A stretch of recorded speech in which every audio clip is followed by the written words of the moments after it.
Bonjour et bienvenue. Vous m'entendez bien?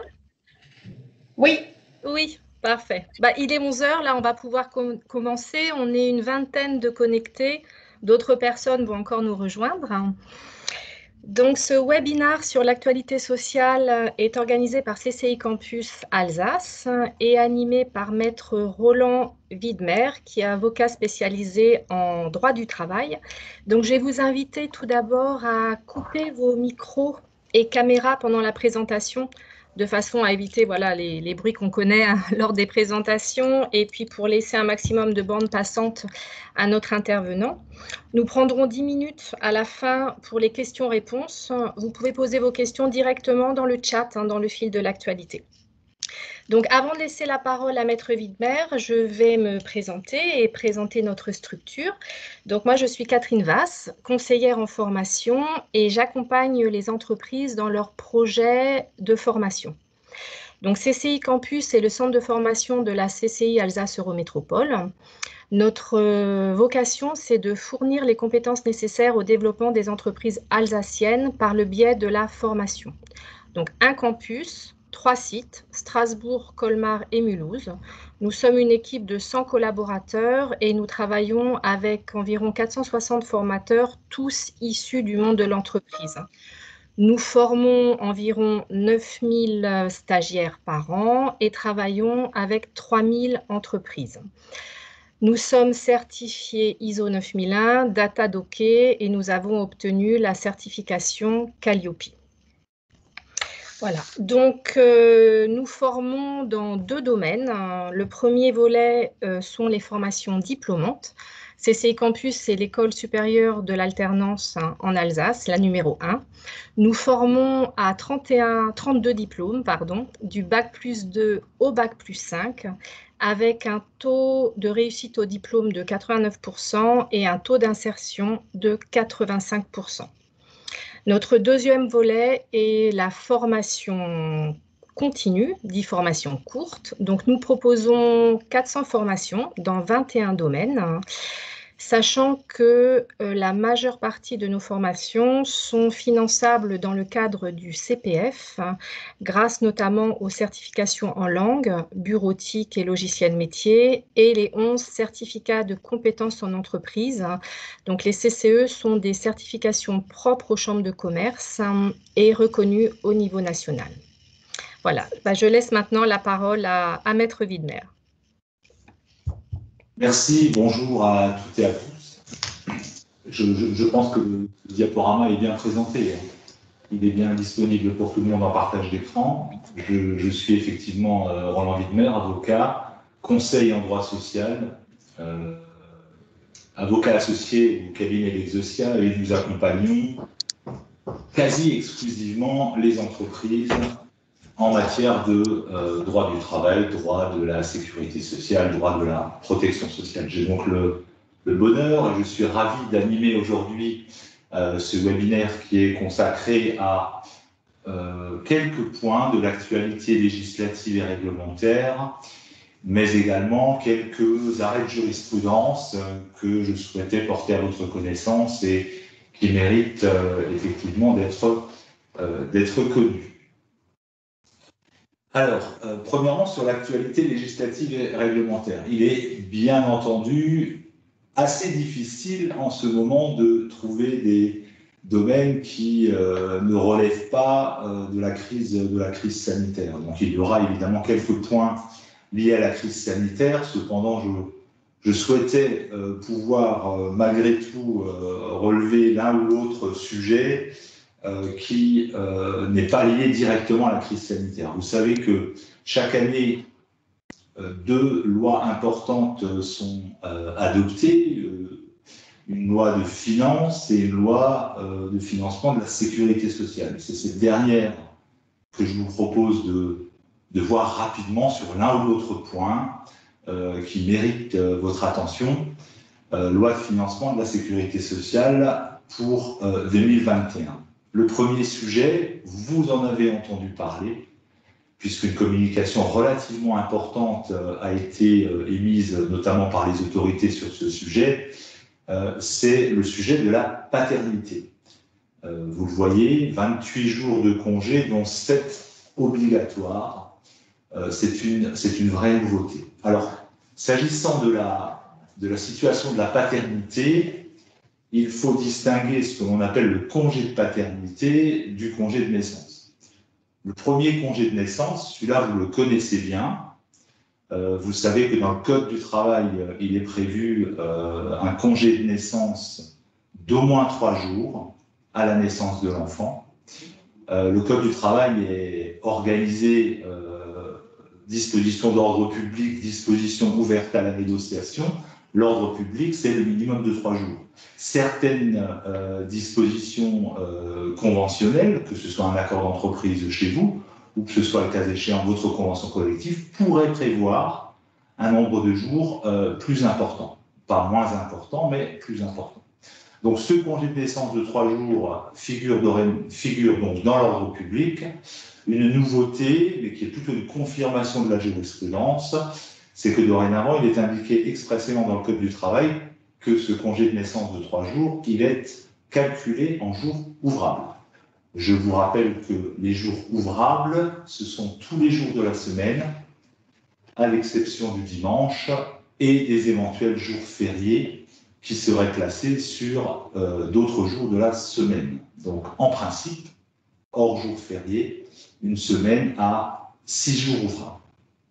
Donc, première précision, nouveauté qui a été indiquée dans le Code du travail. Il y avait une incertitude. Deuxième nouveauté, et pas des moindres, c'est la précision des personnes qui sont éligibles à ce congé de 3 jours. Puisqu'en fait, certes, le père, on le connaissait bien, mais il est indiqué dorénavant également au conjoint ou au concubin de la mère ou à la personne liée à elle par un PACS. A été supprimée la mention de la naissance au foyer, naissance survenue au foyer du père. Ceci pour que l'ouverture soit possible, y compris si le père n'est plus au foyer.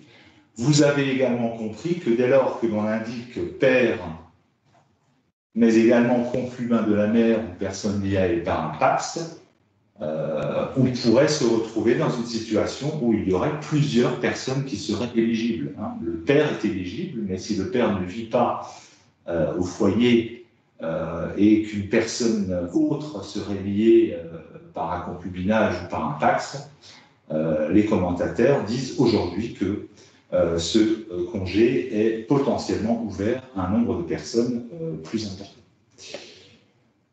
Autre nouveauté sur ce congé de naissance, c'est qu'il doit être pris soit le jour de la naissance, soit le jour qui suit, soit le jour ouvrable suivant la naissance. Ça, c'est également une nouveauté, puisque vous savez qu'en principe, les congés pour événements familiaux, le congé de naissance fait partie des congés pour événements familiaux, doivent être pris à l'occasion de l'événement. Donc, il y avait une tolérance jurisprudentielle sur le moment où ce congé en particulier pouvait être pris par vos collaborateurs. Dorénavant, la loi est extrêmement claire, on doit le prendre soit il débute le jour de la naissance, soit il débute le premier jour ouvrable suivant. Si par exemple un enfant devait naître, par exemple un samedi, le père ou le concubin ou la personne liée par un PACS pourrait par exemple prendre ce congé à partir du premier jour ouvrable qui suit. Donc naissance le samedi, premier jour ouvrable qui suit c'est le lundi, donc lundi, mardi, mercredi. Et autre grande nouveauté, même si la plupart des salariés usaient de ce congé, il y a une interdiction d'emploi pendant le congé de 3 jours. Ça c'est une grande nouveauté, c'est la raison pour laquelle vous voyez que dans le titre, il est indiqué au moins 3 jours obligatoires à la naissance de l'enfant. Donc, dorénavant, ce congé est un congé obligatoire. Ces dispositions, comme celles que je vais vous présenter sur la diapositive suivante, sont applicables à compter du 1er juillet. Et vous voyez que le législateur a pris la précaution d'indiquer que quand on parle du 1er juillet, ce sont les enfants nés ou adoptés à compter, puisque l'adoption ouvre droit à ces mêmes dispositions à compter de cette date, ou le cas échéant né avant cette date, mais dont la naissance était supposée intervenir à compter de cette date. Donc ça, c'est la première partie. Je vous ai parlé de 28 jours, dont 7 obligatoires. C'est la première partie des 7 obligatoires. C'est les 3 premiers jours qui correspondent à ce congé de naissance. Ensuite, le congé de paternité. Rappelez-vous, je ne sais pas si vous l'avez à l'esprit, mais le congé de paternité est assez ancien. Il a été créé en 2002. Et vous le savez, jusqu'à présent, c'est un congé qui est de 11 jours. L'allongement de ce congé de paternité a été annoncé en particulier par le président Macron au mois de septembre. Il fait suite à une étude conduite par un neuropsychiatre qui a travaillé sur les 1000 premiers jours de l'enfant. Et de cette étude ressort en particulier l'importance pour l'enfant, le bienfait pour l'enfant d'avoir une présence des 2 parents pendant ces 1000 premiers jours. Alors, évidemment, le rapport avait préconisé un nombre de jours de congé beaucoup plus important, ce qui n'a pas été retenu par le législateur. Il y a une certaine résistance, notamment des entreprises. Mais en tout état de cause, ce congé de paternité a bel et bien été augmenté à compter du 1er juillet, vous l'avez compris, puisqu'il sera porté à 25 jours calendaires. Les bénéficiaires sont les mêmes que ceux du congé de naissance que l'on a vu tout à l'heure dans la diapositive précédente. Et il est réparti en une première période de 4 jours obligatoires. Donc, même rédaction, interdiction d'emploi pendant la période de 4 jours, ce qui, avec les 3 jours précédents, aboutit bien à ces 7 jours. Alors, évidemment, mais ça c'est le jeu habituel de notre cher législateur, les jours précédents se calculent en jours ouvrables et ceux-ci se calculent en jours calendaires. Voilà, c'est le charme du droit du travail, vous y êtes habitués, c'est un peu comme la rupture conventionnelle où on a d'abord des jours calendaires pour le délai de rétractation et puis ensuite des jours ouvrables pour le délai d'homologation. Là, de la même manière, ces jours-là sont des jours calendaires. Donc, le cas échéant, si un dimanche est compris, il sera comptabilisé et doivent être pris immédiatement après les 3 jours de naissance. Donc, en fait, on a 3 jours de naissance obligatoires, ouvrables, suivis de 4 jours obligatoires calculés de manière calendaire. Et enfin, s'ensuit 21 jours toujours calendaires qui seront fractionnables. On n'en connaît pas encore aujourd'hui complètement les modalités. Vous savez qu'ils doivent être pris aujourd'hui, les 11 doivent être pris dans les 4 mois de la naissance. Un décret viendra nous préciser la manière dont le collaborateur pourra fractionner cette période de 21 jours. Il est également prévu une date prévisionnelle de l'accouchement, une date et des durées de prise de congé qui devront être portés à la connaissance de l'employeur, donc un délai de prévenance tant sur ces éléments-là que, c'est-à-dire la date prévisionnelle de l'accouchement, vous compreniez mieux pourquoi tout à l'heure je vous ai parlé des enfants qui étaient présumés naître après le 1er juillet, et ce délai de prévenance sera également précisé par un décret à paraître. Aujourd'hui, le salarié doit nous informer 1 mois à l'avance. Demain, selon le législateur, le décret, selon les cas qui seront précisés, ce sera un délai de prévenance qui sera compris entre 15 jours et 2 mois. Donc voilà, première modification, la paternité a été touchée et on aura donc pour les pères une durée plus importante de congé, dont une partie, vous l'avez bien compris, est obligatoire et une autre plus facultative. Il faut savoir que actuellement, sur les 11 jours, on a à peu près 70% des pères qui prennent ce congé de paternité. Il reste encore une difficulté pour les situations où la France ne s'est pas mise en conformité par rapport à des recommandations d'ordre européenne ou du défenseur des droits. puisque la situation où il y aurait un enfant qui serait accueilli notamment par deux pères n'a pas été prise en considération par le législateur à ce stade. Deuxième sujet, c'est dans la loi de financement de la sécurité sociale, mais on est déjà en lien à nouveau avec le sujet de la crise sanitaire, c'est l'activité partielle. Alors, le législateur est venu pérenniser le régime social provisoire de l'indemnité d'activité partielle. Puisqu'en fait, aujourd'hui, on avait un dispositif transitoire, il avait été modifié, mais uniquement de manière transitoire. Donc la première chose qui a été précisée, c'est que l'indemnité d'activité partielle, et lorsque je parle d'indemnité, c'est ce qui est versé aux salariés, c'est un revenu de remplacement, et en tant que tel, il est exclu de l'assiette des cotisations et des contributions de sécurité sociale. Donc normalement, il n'y a pas de cotisation de sécurité sociale sur l'allocation, sur l'indemnité d'activité partielle. Alors, deux exceptions, une connue en Alsace-Moselle et une s'agissant des salariés domiciliés fiscalement hors de France. Là, il y a malgré tout un taux de cotisation qui est de 8 pour le premier cas et pour tous les collaborateurs qui relèvent du régime Alsace-Moselle, vous savez que la cotisation maladie de droit local au taux de 1,5% doit s'appliquer par dérogation au principe de cette exclusion. Comme en principe, à l'exception de ce régime particulier d'Alsace-Moselle, il n'y a pas de cotisation, alors on se retrouve avec un assujettissement à la CSG-CRDS, et là au taux applicable au revenu de remplacement. C'est les 6-7%, un taux plus faible que les revenus d'activité, et est également applicable l'abattement pour frais professionnels de 1,75%.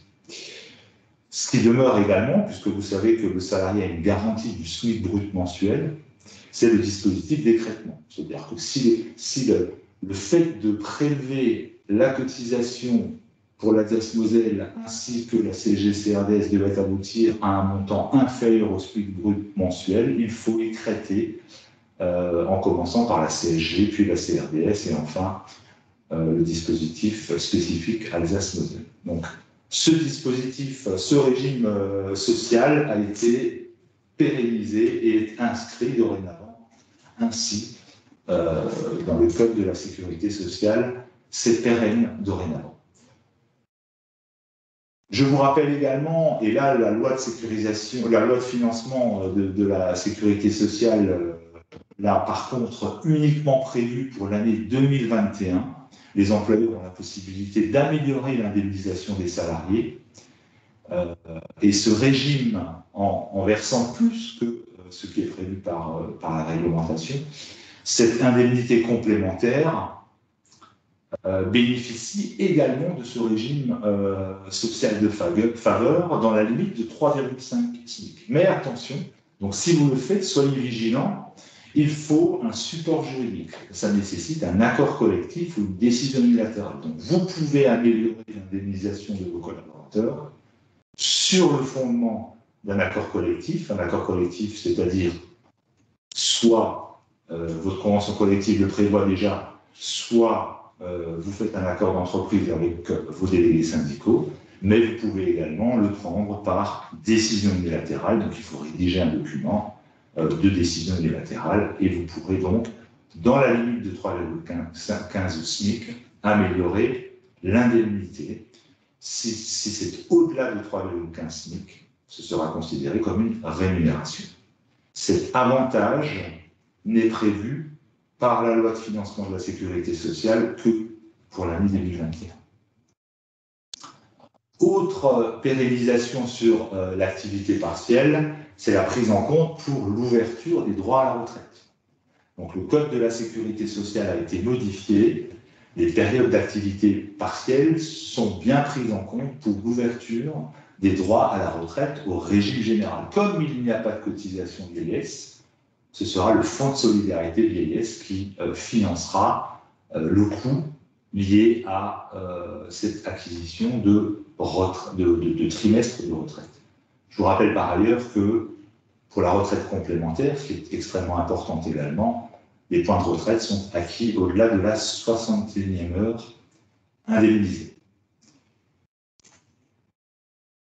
Autre mesure à connaître pour la loi de financement de la sécurité sociale 2021.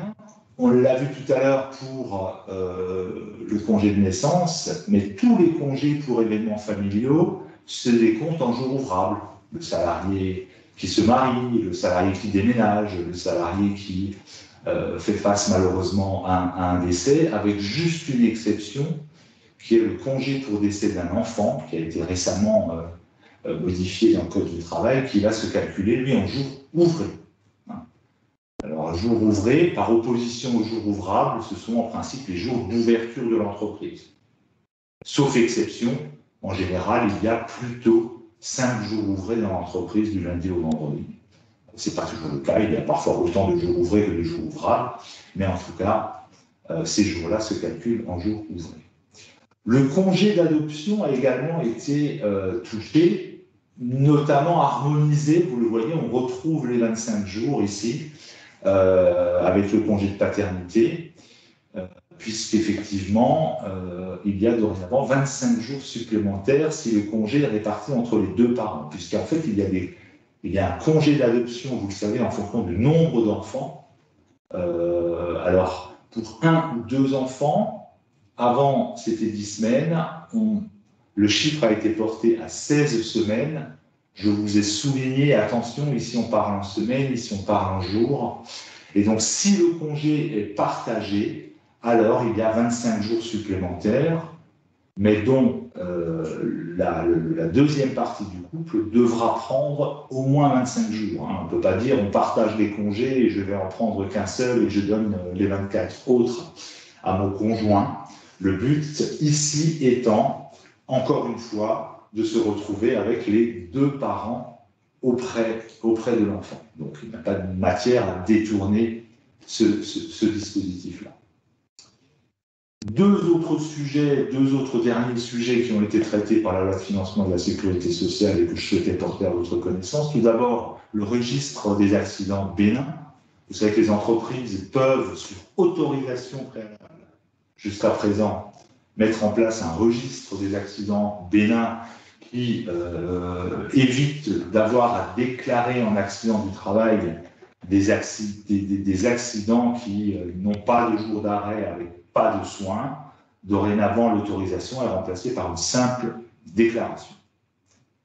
Et enfin, pour les entreprises d'une certaine taille qui sont par exemple soumises au congé de reclassement ou qui voudraient mettre en place un congé de mobilité, congé de reclassement, c'est ce dispositif qui est obligatoire dans les entreprises de plus de 1000 ou les groupes, en cas de grosse réorganisation avec licenciement pour motif économique en particulier. Et le congé de mobilité, c'est un dispositif qui accompagne soit une rupture conventionnelle collective, soit un accord de GEPP. Le régime social des indemnités est aligné sur celui de l'activité partielle, on l'a vu tout à l'heure.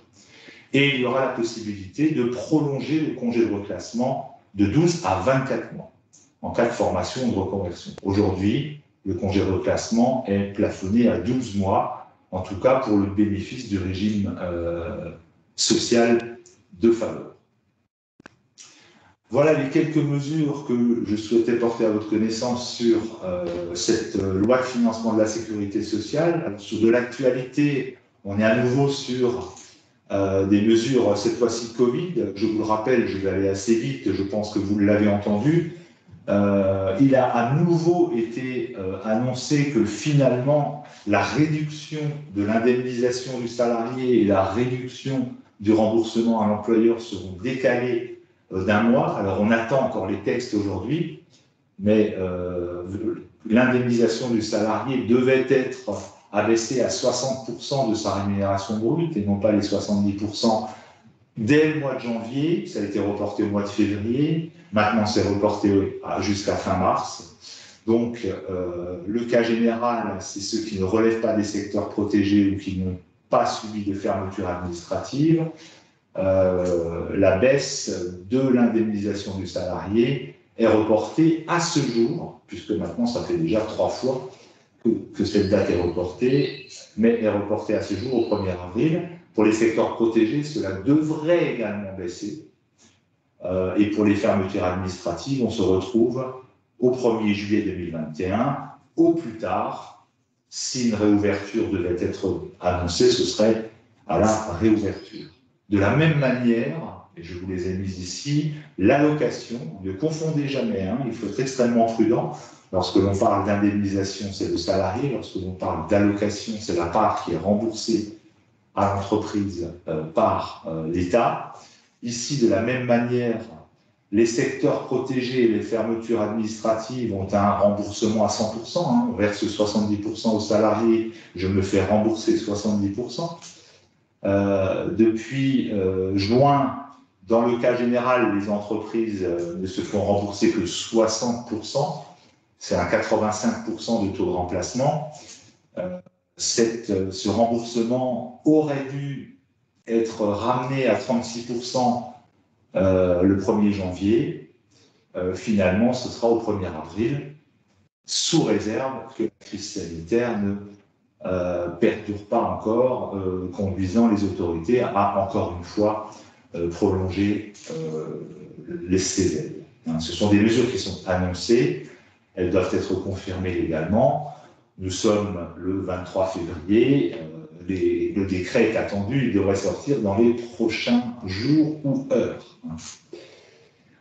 Et enfin, l'activité partielle de longue durée, le législateur a aussi tenu compte de la particularité de cette crise qui perdure et finalement, une période de 5 mois va être neutralisée.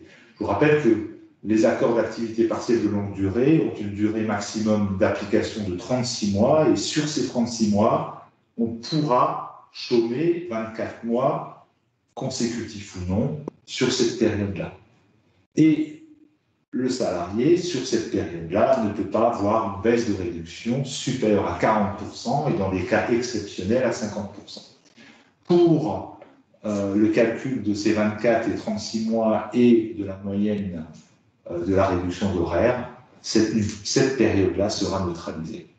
Donc, cette neutralisation est automatique pour toutes les entreprises qui ont conclu des accords d'activité partielle de longue durée ou des documents unilatéraux qui ont été validés ou homologués par la direction du travail après le 16 décembre. Pour les entreprises, soyez vigilants, qui avaient conclu en avance de phase des accords d'activité partielle de longue durée avant le 16 décembre 2020, il faut conclure un avenant et il faut donc y penser pour pouvoir bénéficier de ce décalage et de neutralisation de 5 mois. Enfin, dernière mesure Covid-19, vous l'avez vu, ça a été annoncé probablement, il est dorénavant possible de prendre ses repas sur le lieu de travail. Alors certains nous diront oui, mais on le fait déjà. Peut-être, mais je vous rappelle que le Code du travail interdit aux salariés de prendre leur repas sur le lieu de travail, hors local de restauration ou emplacement dédié, selon que l'on se retrouve dans une entreprise de 50 salariés et plus ou de moins de 50 salariés. Le législateur est venu le permettre pour que la distanciation physique soit effective, et en disant c'est le local de restauration ou l'emplacement dédié selon la taille de l'entreprise ne permet pas de garantir cette distanciation physique, alors l'employeur pourra autoriser ses collaborateurs à prendre leur repas dans un autre lieu, voire sur leur lieu de travail, c'est-à-dire le cas échéant sur le bureau. Ceci est applicable jusqu'à 6 mois après l'état d'urgence sanitaire. Là également, je vous rappelle qu'au mois de février, l'état d'urgence sanitaire a été reporté au 1er juin 2021. Donc ceci est applicable 6 mois après le 1er juin 2021. Il a été également admis que certains examens médicaux salariés pourront être reportés. Donc la médecine du travail pourra reporter les visites d'information et de prévention initiale ou de renouvellement, voire le renouvellement d'aptitude pour le suivi individuel renforcé. Ne soyez pas surpris si une certaine durée plus longue qu'à l'habitude sera constatée entre ce type de visite médicale.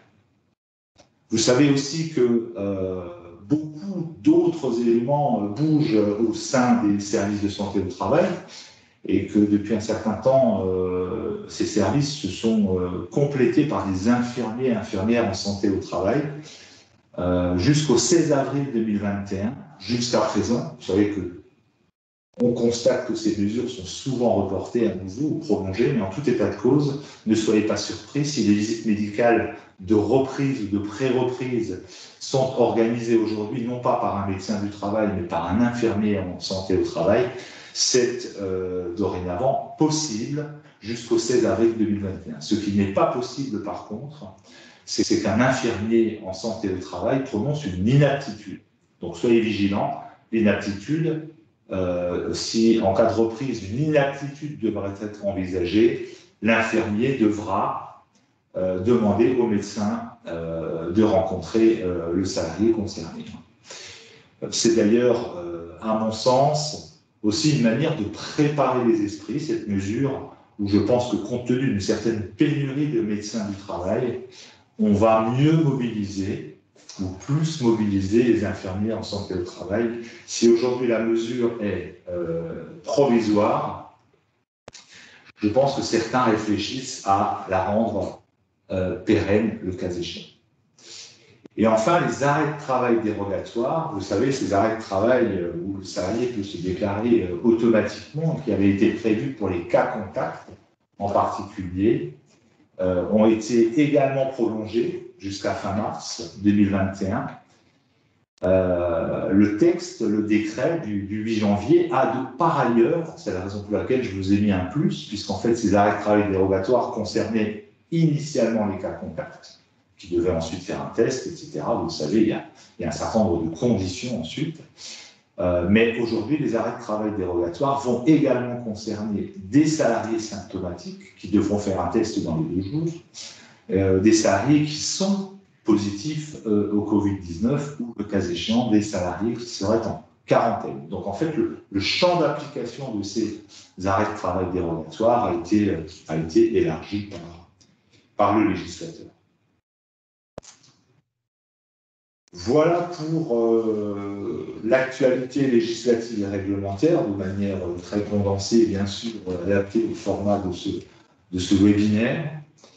Je souhaitais aussi porter à votre connaissance quelques arrêts de jurisprudence des mois précédents, voire encore plus récents, du dernier trimestre ou du mois de janvier aussi. Alors, le premier, j'en ai parlé tout à l'heure, je vous ai dit, attention, seul le médecin du travail peut prononcer une inaptitude. 2 arrêts, 2 diapositives sur l'inaptitude, qui est un sujet qui est un vrai risque en entreprise. Donc vous devez être absolument vigilant lorsque vous faites face à une déclaration d'inaptitude de l'un de vos collaborateurs. Je vous rappelle que la première attention que vous devez avoir, c'est est-ce que l'inaptitude est régulièrement constatée. Donc regardez bien le CERFA, prenez la précaution de voir si le médecin a bien coché toutes les cases nécessaires, puisqu'il y a une partie sur le formulaire où il est indiqué mention obligatoire, et malgré cette précision-là, il arrive que des médecins du travail omettent d'indiquer qu'il y a bien eu des échanges avec l'employeur, par exemple, avec la date, ou qu'il y a bien eu une étude de poste et des conditions de travail. Si ces cases ne sont pas cochées, l'inaptitude est irrégulière. Donc il faut faire régulariser la situation. Mais vous savez aussi qu'en cas d'inaptitude, en principe, vous avez une obligation de recherche de reclassement. Et il arrive qu'on n'ait pas de proposition de reclassement à effectuer auprès du collaborateur. Et une autre exigence du texte est de consulter le comité social et économique. Alors, ça m'arrête sur les délégués du personnel, mais c'est transposable au comité social et économique, puisqu'avant le CSE, il fallait consulter les délégués du personnel. La rédaction du Code du travail prête à confusion, puisqu'en fait, le Code du travail indique que l'employeur propose un poste de reclassement après avoir consulté le comité social et économique. Propose après avoir consulté le comité social et économique. Donc certains se sont dit, si je n'ai rien à proposer, je n'ai pas à consulter le comité social et économique. C'est vrai que pendant longtemps, la Cour de cassation avait exigé malgré tout une telle consultation et récemment, un arrêt était venu semer le trouble, puisqu'en fait, la Cour d'appel, c'est la première partie, ici je vous ai mis la décision de la Cour de cassation, la Cour d'appel avait dit qu'une telle exigence ne résulte en l'absence de proposition, puisqu'il n'y avait pas de proposition, ni du texte, ni du fameux article du Code du travail, qui parle de cette consultation préalable à la proposition de poste. Et la Cour de cassation, donc la Cour d'appel ici, avait repris cette formulation de la Cour de cassation, et certains pensaient que si je n'ai pas de poste à proposer, je n'ai pas à consulter le comité social et économique, ici en l'espèce les délégués du personnel. La Cour de cassation est venue dire de manière claire et sans équivoque, le 30 septembre 2020, qu'il appartient à l'employeur de consulter les délégués du personnel, vous pouvez le remplacer par CSE aujourd'hui, avant d'engager la procédure, y compris lorsque il n'y a pas de proposition à faire. En plus, ici, on était dans le cas d'une inaptitude d'origine professionnelle. Donc, première chose, soyez extrêmement vigilants. Deuxième chose sur cette consultation, le Code du travail ne prévoit pas de sanction sur l'absence de consultation du CSE. La seule conséquence qui est prévue, c'est pour les inaptitudes d'origine professionnelle, puisque pour les inaptitudes d'origine professionnelle, le Code du travail prévoit, en cas d'irrespect de cette procédure, le versement de dommages et intérêts d'au moins 6 mois. Je vous rappelle qu'avant les ordonnances Macron, c'était d'au moins 12 mois de rémunération. Les ordonnances Macron ont atténué le risque, mais il reste tout de même important, puisque si je ne respecte pas la procédure d'inaptitude, en particulier le reclassement, pour les inaptitudes d'origine professionnelle, je risque à minima 6 mois de condamnation, de versement de dommages et intérêts au salarié. Pour les inaptitudes qui ne sont pas d'origine professionnelle, le salarié n'était pas en accident du travail, n'était pas en maladie professionnelle, aucune sanction n'était prévue. Et pour la première fois, au mois de septembre, la Cour de cassation est venue dire que l'absence de respect de cette obligation de consultation, même en l'absence de proposition, vous l'avez bien compris avec l'arrêt que je vous ai présenté sur la page précédente, entraîne un licenciement dépourvu de cause réelle et sérieuse. Attention, attention, donc, la consultation est extrêmement importante parce que si on ne respecte pas cette obligation de consultation, qui fait partie de l'obligation de reclassement, c'est ça le raisonnement de la Cour de cassation, on se retrouve de facto avec un licenciement dépourvu de cause réelle et sérieuse. Vous serez donc condamné à verser des dommages et intérêts, le cas échéant le préavis. Et pour l'inaptitude professionnelle, une partie du préavis est déjà éventuellement versée au salarié, il peut y avoir un complément, puisque c'est le préavis légal qu'on paye, le préavis conventionnel est souvent plus important. Donc, soyez vigilants, consultez bien le comité social et économique quand vous êtes sur des situations de cette nature-là, que vous ayez un poste à proposer aux collaborateurs ou que vous n'ayez pas de poste à proposer aux collaborateurs. Autre situation un peu particulière, la vie privée du salarié. La vie privée du salarié. Vous le savez, en principe, sauf exception, en principe, on ne peut pas utiliser des éléments de vie privée du salarié pour justifier une sanction disciplinaire, voire le cas échéant pouvant aller jusqu'à un licenciement. Je l'ai dit en principe. Donc dans 95% des cas, on ne pourra pas le faire parce que la vie privée du salarié échappe évidemment à la sphère contractuelle. Vous avez signé avec votre collaborateur un contrat de travail. Lorsqu'il est en vie privée, il n'est pas lié à ce contrat de travail. Or, un licenciement est lié en principe à un manquement contractuel. Ici, vous avez un arrêt récent, vous voyez, du 16 décembre 2020, qui vient le rappeler, avec 2 salariés qui entretenaient une relation amoureuse dont les juges l'avait qualifiée de tumultueuse. Hein. C'est d'ailleurs une affaire locale, puisqu'en fait c'est la cour d'appel de Colmar qui avait été amenée à juger ce litige. À la suite d'une énième rupture, le salarié qui est formateur dans une banque va poser une balise GPS sur le véhicule de la salariée. Il va lui envoyer un courriel après les ruptures lui demandant de reprendre contact alors qu'elle lui avait demandé d'arrêter de lui écrire. Et il est soupçonné, c'est toujours le problème. Lorsqu'il est soupçonné, rappelez-vous, le doute profite au salarié. Donc ça, là, ce sont des éléments qui vont être écartés par le juge. Hein. Mais il est également soupçonné d'avoir envoyé des lettres anonymes et d'avoir déposé un DVD dans la manette professionnelle avec un titre particulièrement évocateur, l'infidèle. Le salarié va être licencié pour faute grave, notamment suite à du harcèlement moral, ce que considérait l'entreprise. Le salarié conteste, considérant qu'il a été licencié pour des éléments relevant de sa vie privée. La cour d'appel va faire droit à ces arguments en jugeant le licenciement abusif, et cet arrêt-là est bien confirmé par la Cour de cassation, en disant qu'à la lumière des faits, donc c'est toujours les faits qui sont importants, à la lumière des faits, il n'y a pas eu de manquement aux obligations contractuelles.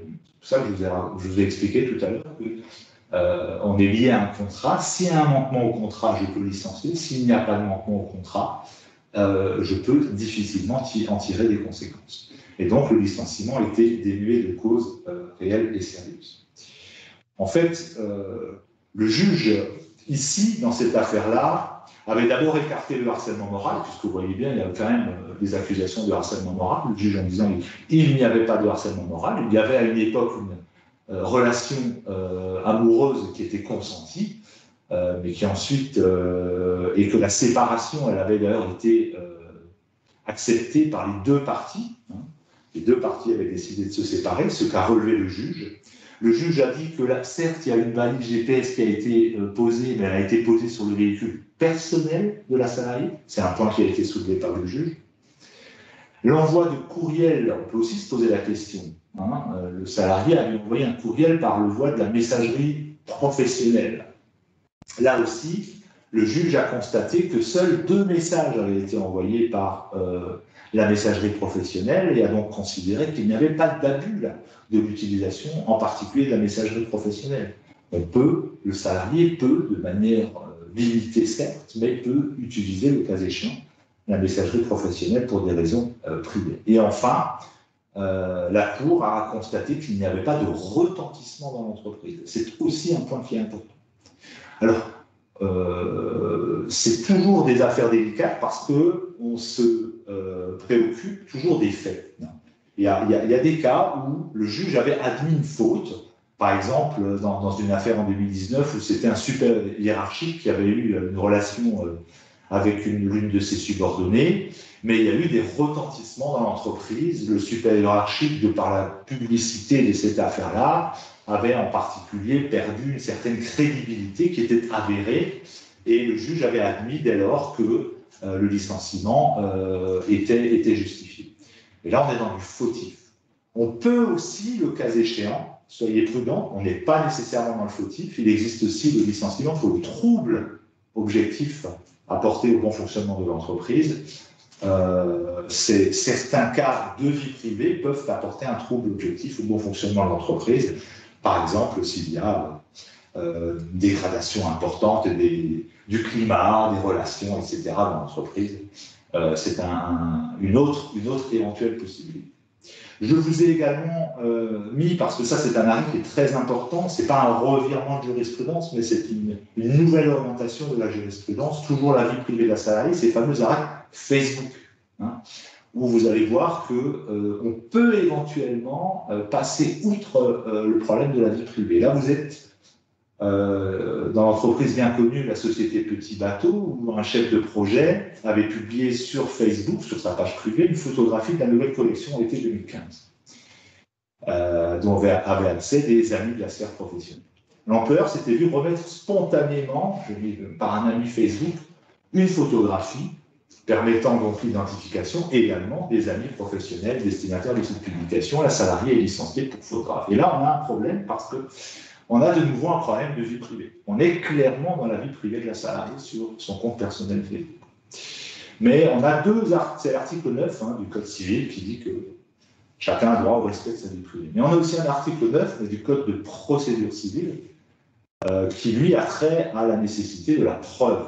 Et donc, en fait, on avait un problème ici de confrontation de deux droits, le droit à la vie privée, mais aussi le droit à la preuve. Parce qu'en fait, est-ce que je peux produire cet élément de vie privée devant un juge pour justifier le licenciement pour faute grave? Et de manière inédite, dans ce cas-là, la Cour de cassation l'a dit, parce qu'en fait, elle a fait un équilibre entre les droits du salarié et les droits de l'employeur. Et avait considéré que là, les droits de l'employeur avaient été particulièrement bafoués. Alors, il faut être extrêmement prudent, parce que vous voyez, je vous ai mis également la décision ici, où la Cour, elle dit d'abord la première chose, et je vous l'ai mis en gras, c'est bien une atteinte à la vie privée de la salariée. Produire en justice un élément du compte Facebook de la salariée, c'est une atteinte à la vie privée. Mais l'employeur qui doit pouvoir prouver ce qu'il avance n'avait pas d'autre choix que de produire cet élément-là, premier élément. La Cour relève que c'est indispensable à l'exercice du droit à la preuve. Indispensable, j'aurais presque tendance à dire exclusif. Je n'ai pas d'autre moyen de pouvoir le démontrer. Donc, premier pas qui permet d'aller au-delà de l'atteinte à la vie privée de la salariée. Et surtout, deuxième élément, les deux doivent être présents, indispensable à l'exercice du droit à la preuve, mais également proportionné au but poursuivi. Et le but, c'est quoi? C'est la défense des intérêts légitimes de l'employeur à la confidentialité de ses affaires. Donc en fait, ça dépend de l'atteinte qui sera portée à l'employeur. Ici, on considère que une nouvelle collection, confidentielle par nature, qui a été publiée, porte gravement atteinte à la confidentialité des affaires de l'employeur. Et l'employeur n'avait pas d'autre choix que de produire cette preuve. Il faut aussi savoir, et c'est important, que l'employeur n'a pas le droit d'utiliser des subterfuges pour obtenir la preuve. Et donc l'élément important là, l'employeur s'est dû remettre spontanément par un ami Facebook de la salariée la photographie, est un élément qui est déterminant également. Les juges l'ont relevé.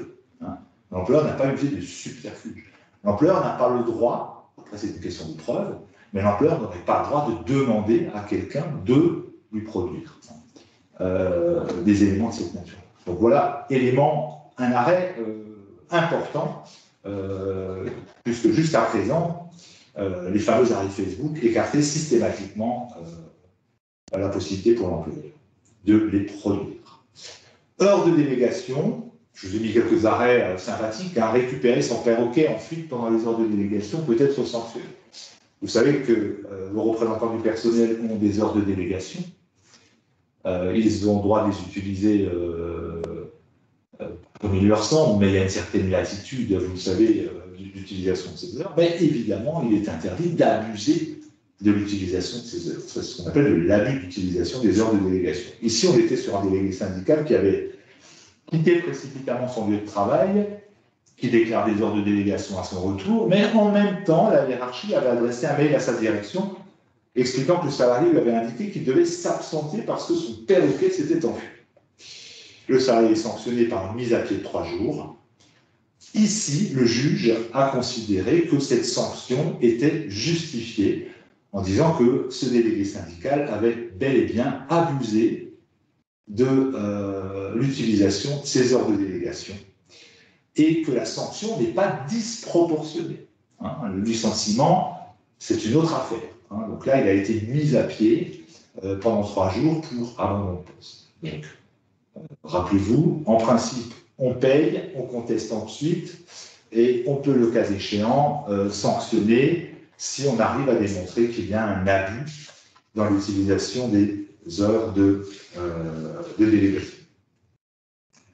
2 derniers arrêts que je souhaitais porter à votre connaissance. Un sur lequel on n'est souvent pas assez attentif, c'est dans le cas du contrat à durée déterminée de remplacement. Vous savez que les mentions obligatoires du CDD, il faut impérativement les respecter, sous peine de voir requalifier le contrat à durée déterminée en contrat à durée indéterminée. Et parmi les mentions obligatoires qui figurent en cas de remplacement d'un salarié, figure le nom du salarié remplacé, mais également sa qualification. Et là, on se dit, mais qu'est-ce que c'est que cette qualification? Alors, certains mettent parfois même la catégorie socio-professionnelle, c'est pas ça. Il faut être au plus proche de l'emploi occupé réellement par la salariée, le cas échéant, par référence à vos dispositions conventionnelles sur la classification. Mais là, il faut être extrêmement vigilant, c'est un point important, parce que la Cour de cassation considère que c'est inhérent au motif. C'est ce qui est indiqué dans la première partie, qui ne comporte pas la définition précise de son motif. Et la précision du motif implique le nom et la qualification du salarié. Donc, le terme remplacement ne suffit pas en tant que motif. Le motif, c'est le remplacement de monsieur ou madame X ou Y occupant la qualification de. Et ça, c'est le motif. C'est un motif qui est global. Et donc, on est dans un cas un peu particulier, les fameux PNC. Vous avez déjà entendu parler de ce personnel navigant commercial. Il se trouve que là, la compagnie avait mis le nom, mais avait dit PNC. Or, dans les PNC, vous le voyez, il y avait en particulier des hôtesses, des stewards, des chefs de cabine principales, etc., etc. Donc, il aurait fallu rentrer plus précisément dans la qualification. On est donc dans une requalification pour défaut de qualification, donc défaut de motif, en contrat à durée indéterminée dans ce cas. Et enfin, autre point peu connu, il y a un arrêt récent de septembre 2020, même si là l'employeur finalement l'a échappé belle, un élément peu connu, c'est votre obligation de déclarer dans les temps tout accident du travail. Je vous rappelle, je vous ai mis les 2 articles du Code de la sécurité sociale. L'employeur ou l'un de ses préposés doit déclarer tout accident dont il a connaissance à la caisse primaire dans un délai déterminé. Ce sont les fameux 48 heures que l'on retrouve dans un décret. Et vous avez la sanction de l'irrespect de ce délai-là. La caisse primaire d'assurance maladie recouvre auprès de l'employeur, n'ayant pas satisfait à ses dispositions, notamment celui-là, l'indu correspondant à la totalité des dépenses. Donc, c'est énorme comme risque, des dépenses faites à l'occasion de l'accident, et il peut même prononcer une pénalité. La pénalité, finalement, c'est de faire payer une deuxième fois, puisque ce coût peut être doublé. Donc, je vous le rappelle, vous avez une obligation de déclarer les accidents du travail. Ne vous faites jamais juge de la qualification. Si vous n'êtes pas d'accord, vous émettez des réserves, mais vous déclarez l'accident du travail en temps et en heure. Il se trouve qu'ici, c'était un salarié, vous voyez, qui a été victime d'un accident du travail le 28 février. L'une des salariés en informe l'employeur que le 18 mars. Donc là, on n'a pas respecté, évidemment, les 48 heures. L'employeur, par contre, est extrêmement diligent, puisque l'information a été effectuée le 18 mars. Il procède immédiatement le 19 mars à la déclaration. La caisse primaire demande le remboursement de l'ensemble des dépenses afférentes à l'accident. Il se trouve qu'ici, l'employeur a été jugé de bonne foi, le juge indiquant qu'il s'agit ici d'une pénalité, et comme c'est une pénalité, c'est une sanction, on sanctionne l'employeur qui l'aurait fait de manière délibérée. Donc, ici, il se trouve que le juge a admis la bonne foi de l'employeur en disant qu'il y a eu un dysfonctionnement interne. Donc ça vous rend aussi attentif sur le fait qu'il faut que vous organisiez dans les entreprises la transmission de l'information, que les services qui font les déclarations d'accident du travail soient immédiatement informés par les autres services où a lieu, le cas échéant, l'accident du travail. Donc ici, la bonne foi de l'employeur a été soulevée, ce qui fait que le juge finalement a écarté la nécessité de remboursement.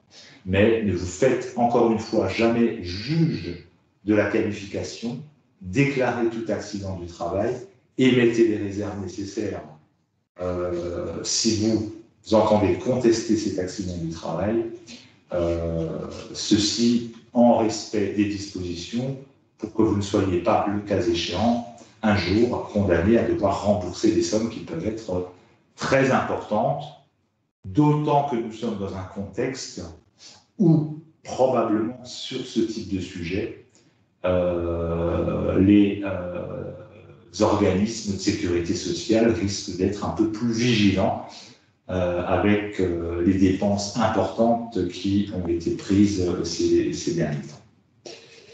Voilà la partie sur l'actualité jurisprudentielle que je souhaitais porter à votre connaissance. Je suis à peu près dans les délais. Alors, je n'ai pas vu passer de questions, me semble-t-il,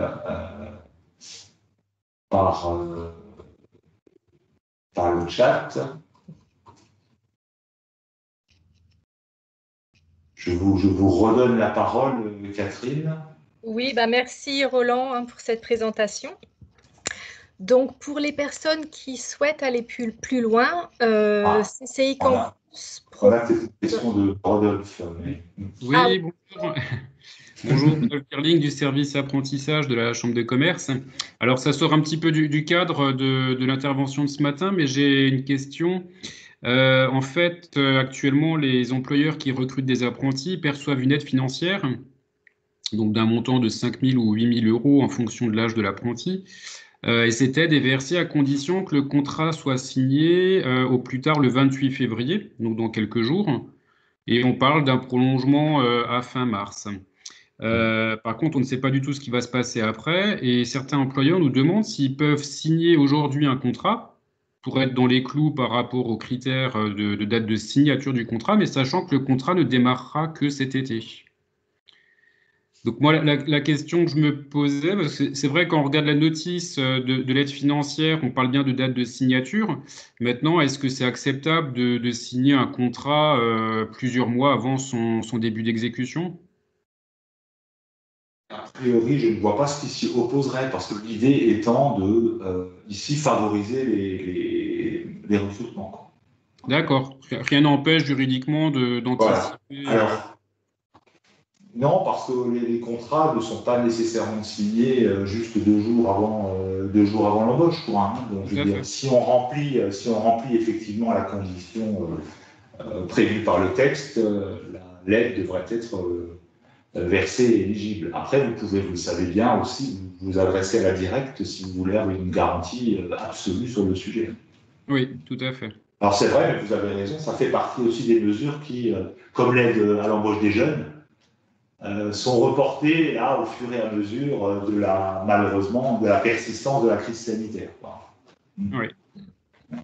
Merci. Je vous en prie. On a une autre question, Roland, dans le chat de Sandrine. Oui, Sandrine, je crois. Oui, bonjour. Alors moi, je me permets de vous solliciter parce que dans le cas de tout ce qui est congé de naissance, congé paternité, dans le cas de l'interdiction d'emploi. Donc si jamais, que se passe-t-il si nous ne respectons pas cette nouvelle obligation? Alors non pas qu'on veuille ne pas la respecter, mais si des fois on n'est pas forcément toujours très bien informé dans les temps par certains de nos salariés, on s'expose à quel risque en fait? Alors aujourd'hui, il n'y a pas de sanction prévue par les textes. D'accord, ok. Il n'y a pas de sanction qui est prévue par les textes, donc on serait plus, sous le cas échéant, une difficulté du salarié qui viendrait à le réclamer en disant mon employeur ne m'a pas informé. Vous savez qu'on a une obligation d'information des collaborateurs qui viendrait ou à réclamer des dommages d'intérêt ou à demander, le cas échéant, une application peut-être un peu décalée. Mais c'est vrai que le législateur, sur ce plan-là, n'a pas prévu de sanctions particulières. D'accord, ok, très bien. Mais c'est vrai que c'est une nouveauté. Alors ça va se savoir, hein, c'est un peu comme le congé de maternité. Aujourd'hui, il y a une partie qui est en interdiction d'emploi également. Je veux dire, c'est bien connu. Maintenant, il est aussi vrai que certains chefs d'entreprise n'ont peut-être pas complètement le souhait d'en faire une publicité accrue sur également l'accroissement du congé de paternité à 28 jours. Maintenant, on est dans une situation où ça participe aussi d'un meilleur équilibre et d'égalité homme-femme, Hein, avec, Ouais. il y a quand même derrière cette réglementation qui évolue, je veux dire, la qualité de vie au travail, la prise en compte de l'équilibre vie personnelle, vie privée. Donc, ce sont des sujets dont les entreprises, à mon sens, doivent se saisir aujourd'hui. Oui. Merci à vous. Alors, sur la durée maximale, le non max d'heures indemnisées, donc on est sur l'activité partielle. Alors, il me semble que c'est... je ne sais plus si c'est 1607 ou 1000 heures par an. Hein. Et c'est par salarié. Tout à fait.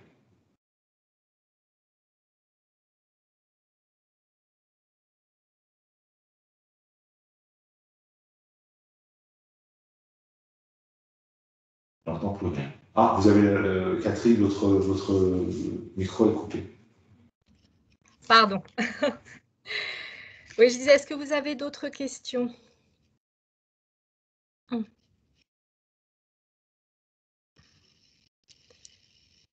Roland, est-ce qu'on pourrait passer au slide suivant, s'il vous plaît? Oui. Comme ça, je vais parler voilà, pour les personnes qui souhaitent aller plus loin.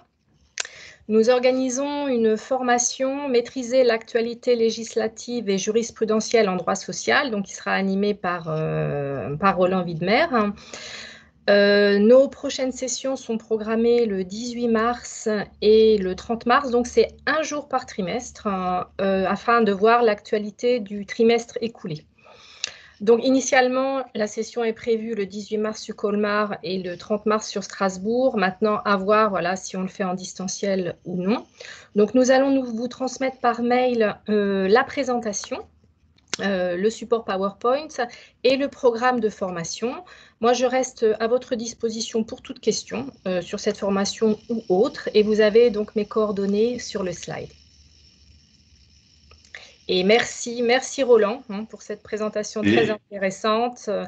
Merci à vous tous pour votre attention et je vous souhaite une très belle journée. Belle journée à vous. Au revoir. Au revoir.